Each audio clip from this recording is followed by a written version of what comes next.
তিনি নং শ্ৰীৰামপুৰ সমষ্টিৰ অন্তৰ্গত বিপিএফৰ ভোমৰাবিলত প্ৰাইমাৰী শপত গ্ৰহণ আজি ৩ নং শ্ৰীৰামপুৰ পৰিষদীয় সমষ্টিত ভোমৰাবিল প্ৰাইমাৰী কমিটিৰ শপত গ্ৰহণ অনুষ্ঠান অনুষ্ঠিত হয়। বিটিচিৰ নিৰ্বাচন যিমানেই কাষ চাপি আহিছে সিমানে ৰাজনৈতিক দলৰ তৎপৰতাও বৃদ্ধি পাইছে। উক্ত সভাত উপস্থিত থাকে শ্ৰীৰামপুৰ ব্লক কমিটিৰ সভাপতি মেকলেছুৰ ৰহমান আৰু বিভিন্ন দলীয় কৰ্মীসকল। কোকৰাঝাৰ জিলাৰ গোসাইগাঁৱৰ পৰা আজিজুল হকৰ ৰিপৰ্ট, নিভাজ অসম লাইভ।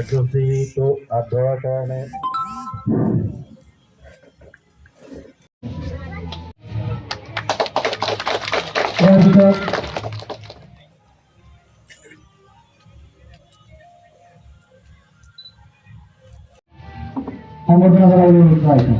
ইয়াৰ পিছত এইখন মঞ্চত উপস্থিত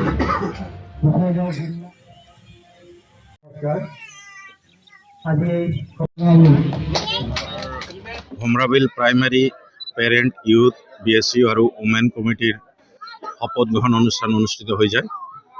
উক্ত অনুষ্ঠানত আমাৰ কিছুদিন পূৰ্বে গঠন কৰা নতুন কমিটিসমূহৰ পূৰ্ণাংগ কমিটিখনৰ সকলো সদস্যক আজি শপত বাক্য পাঠ কৰাও আমি শ্ৰীৰামপুৰ ব্লক BPFৰ ফালৰ পৰা আজি এই কাৰ্যসূচীটো আমি মাত্ৰ সমাপন কৰিলোঁ। BPFৰ হাগ্ৰামা মহিলাৰী ডাঙৰীয়া নিজেই তৎপৰতা কৰি আছে বুলিও ইমান একবাৰে সত্য কথাটো নহয়।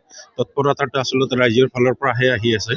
হাগ্ৰামা মহিলাৰী ডাঙৰীয়া BTCৰ এজন সুযোগ্য নেতা হিচাপে BTCৰ বাসীয়ে ভালকে বুজি পাইছে।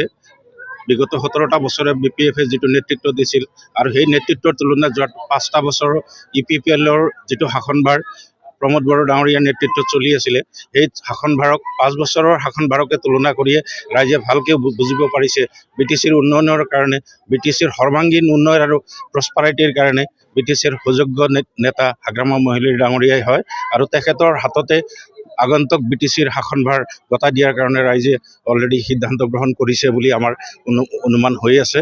আৰু সেই হিচাপে ৰাইজৰ তৎপৰতাতহে বৰ্তমান ৰাজনৈতিক অলপ তৎপৰতা দেখা গৈ আছে। এইটো ৰাইজৰ তৎপৰতা।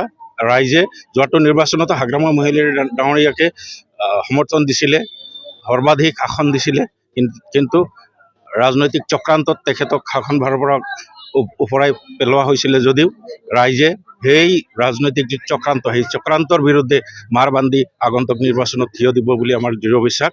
আৰু সেই হিচাপে আগন্তুক BTC নিৰ্বাচনত BPF হাগ্ৰামা মহিলাৰী ডাঙৰীয়াৰ নেতৃত্ব BPFে শাসনভাৰ পুনৰ হাতত পাব বুলি মোৰ দৃঢ় বিশ্বাস। নাই, আমাৰ যিটো দৃষ্টিভংগী ইয়াত আঁচনি কিনি ৰাজনীতি তেনেকৈ নহয়। আচলতে মানুহক প্ৰলোভিত কৰাৰ এটা ৰাজনীতি আমি উপলব্ধি কৰিছোঁ।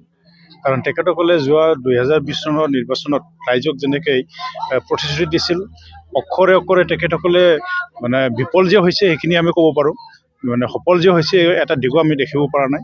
BTR চুক্তিৰ দফা ৰূপায়ণ কৰাৰ লগতে ৰাইজক যিখিনি আশ্বাস দিছিলে এইখিনি আমি দেখা পোৱা নাই। তথা ৰাইজৰ ওচৰত ৰাজনৈতিকভাৱে আজিৰ প্ৰেক্ষাপটত আচলতে মানে হাগ্ৰামা মহিলাৰী নেতৃত্বৰ যে 17টা বছৰ কাল, সেই দিনতে যে জিৰ'ৰ পৰা আৰম্ভ কৰি সৰ্বাংগীন উন্নয়নৰ দিশত সঁচাকৈ BPF দলৰ যিটো নীতি আদৰ্শ মানে